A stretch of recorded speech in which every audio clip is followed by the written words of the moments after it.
আজকে তোমাদের সাথে বেগুনের যে রেসিপিটা শেয়ার করছি, কথা দিচ্ছি যে এই রেসিপিটা তোমরা একবার বানালে কিন্তু বারবার খেতে চাইবে। রেসিপির নাম হচ্ছে বেগুন বাসন্তী। একটা মিক্সার গ্রাইন্ডারের মধ্যে দু রকমের সর্ষে, পোস্ত, কাঁচা লঙ্কা, নুন আর অল্প একটু নারকেল দিয়ে কিন্তু স্মুথ একটা পেস্ট বানিয়ে নেবো। বেগুনগুলোকে এখানে লম্বা লম্বা করে কেটে নিয়েছি। তোমরা চাইলে ছোটো সাইজে যে লম্বা বেগুনগুলো হয় সেগুলো কিন্তু নিতে পারো। কড়াই সরষের তেল দিয়ে বেগুনগুলোকে উল্টে পাল্টে দুপিট ভালোভাবে কিন্তু ভেজে নেবো। একটু ঢেকে ঢেকে ভাজলে কিন্তু খুব তাড়াতাড়ি এগুলো ভাজা হয়ে যাবে। তারপর বেগুনগুলোকে কিন্তু ভাজা হয়ে গেলে তুলে নেবো। এই একই কড়াইয়ের মধ্যে আরও একটু সর্ষের তেল দিয়ে এটার মধ্যে দিয়ে দেবো কালো জিরে ফোড়ন। ফোড়নটা ভালোভাবে কিন্তু একটু ভাজা হয়ে গেলে আমরা যে সর্ষে পোস্তর পেস্টটা বানিয়ে রেখেছিলাম সেটাও কিন্তু এটার মধ্যে দিয়ে দেবো।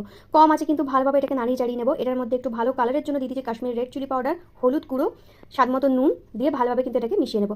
এই পেস্টটা দিয়ে ততক্ষণ পর্যন্ত নাড়াচাড়া করে ততক্ষণ পর্যন্ত কিন্তু একদম কাঁচা গন্ধটা চলে যায় আর একটু তেল ছেড়ে আসে। এ পর্যায়ে কিন্তু ভেজে রাখা বেগুনগুলো এটার মধ্যে দিয়ে দেবো আর ঝালের জন্য দিয়েছি দুটো কাঁচা লঙ্কা। ভালোভাবে নাড়িয়ে চাড়িয়ে নেবো। তারপরে মিক্সি ধোয়া যে জলটা রয়েছে সেটাও কিন্তু এটার মধ্যে দিয়ে দেবো। অল্প একটু জল দেবো, যেহেতু বেগুনগুলো আগে থেকে ভাজা রয়েছে তো বেশি জল দেওয়ার কিন্তু প্রয়োজন নেই। তারপরে আর কি ঢাকা দিয়ে কিছুক্ষণ রেখে দেবো আর উপর থেকে দিয়ে দেবো একটু কাঁচা সর্ষের তেল। গরম ভাতে কিন্তু